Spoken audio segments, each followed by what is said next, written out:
Hello everyone. আজকে সকালে উঠেই শুনি বাড়িতে নিরামিষ খাবে, মাঘী সপ্তমী। তাই ঠিক করলাম আমিও আজকে নিরামিষ খাবো। তাই ভাবলাম আজকে মাটর পনির করি। আর বেশ কিছুদিন আগে আমার এক পিসি শাশুড়ি বলেছিল সহজের ভিতরে তাকে একটা পনিরের রেসিপি করে দেখাতে। তাই আজকে মাটর পনির করা। প্রথমে পনিরগুলোকে আমি এভাবে চৌকো চৌকো করে কেটে নিয়েছি। এরপরে আমি তেলে পনিরগুলোকে ভেজে নিব। পনির ভাজা হয়ে গেলে আমি একটা পেস্ট বানিয়ে নিব।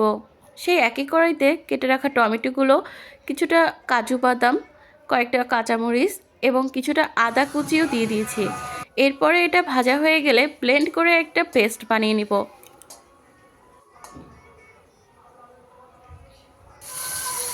এরপরে কড়াইয়ে তেল গরম করে সাথে কিছুটা ঘিও দিয়ে দিলাম এবং তাতে কিছুটা আস্ত জিরা ভেজে নিয়ে এতে সেই করে রাখা পেস্টটাও দিয়ে দিব। এবার এতে হলুদ গুঁড়ো, মরিচ গুঁড়ো, ধনিয়া গুঁড়ো, জিরা গুঁড়ো, কালো গোলমরিচের গুঁড়ো, পোস্ত বাটা এবং পরিমাণ মতো লবণ দিয়ে মশলাটাকে খুব ভালোভাবে কষিয়ে নেব। একদম মশলা থেকে তেল ছাড়া পর্যন্ত কষাতে হবে। এই যে মশলাটা খুব ভালোভাবে কষে গেলে এতে মটরশুঁটিগুলো দিয়ে দিতে হবে। এখন আর খুব বেশি সময় ধরে কষানোর দরকার নেই। এরপর এতে আমি পরিমাণ মতো জল দিয়ে দিব। খুব বেশি জল দেওয়ারও দরকার নেই।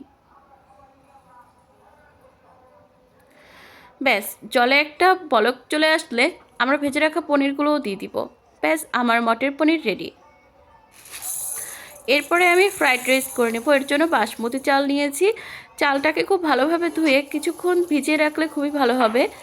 এরপরে ফ্রাইড রাইসের জন্য ভাতটাও করে নিব। আর সবজিগুলোও কেটে নিয়েছিলাম। এরপরে কড়াইয়ে তেল গরম করে সাথে কিছুটা ঘিও দিয়ে দিয়েছিলাম।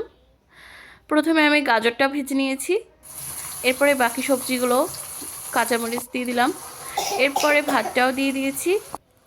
এর সাথে পরিমাণ মতো লবণ এবং গোলমরিচের গুঁড়ো দিয়ে দিয়েছিলাম। আমি এতে আর বেশি কিছু দিলাম না। সয়া সস, টমেটো সস এগুলো আজকে আর দিব না। জাস্ট সিম্পলি এভাবেই রান্না করব এবং এটা কিন্তু খেতে খুবই ভালো লাগে, মজাই লাগে। আর কত সুন্দর কালারফুল হয়েছে এটা দেখতে।